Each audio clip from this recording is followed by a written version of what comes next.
فطس. الخامنئي فطس. والله العظيم فطس. المرشد الأعلى عليه خامنئي فطس. وين جيوشكم؟ وين الحرس الثوري؟ وين صواريخكم؟ وين مخابراتكم؟ ولا الإله تبعكم علي خامنئي فطس.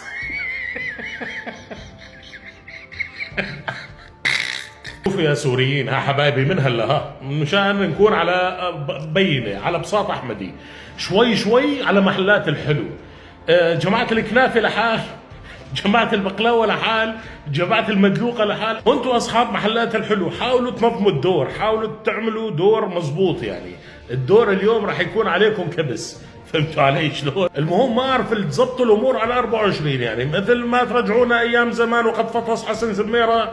بدنا قطعة بقلاوة ما عاد نلاقي يا رجل، من كثر ما تحلت العالم بالشوارع بعد فطس زميره. فالله يوفقكم، ها ظبطوا اموركم، ظبطوا وضعكم شوي شوي على حلو. فطس. والله العظيم فطس.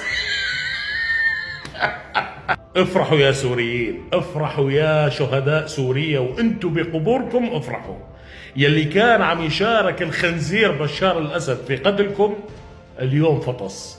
الراس الكبير يلي كان يمشي بشار وكان يمشي الميليشيات اللي كانت تشارك في قتل وتهجير واعتقال الشعب السوري فطس إلى جهنم وبئس المصير. نسأل الله العظيم رب العرش العظيم انه ما يخلي خنزير منكم يا ملالي ايران، خنزير ولا خنزير منكم. ها المهم علي خامنئي، شوف وانت فايت هلا على جهنم بدك تلاقي الشباب تبعك سبقوك قبل، هذا شوية الخنازير اللي سبقوك، سليماني على زميرة، سلمنا عليهم مو تنسى.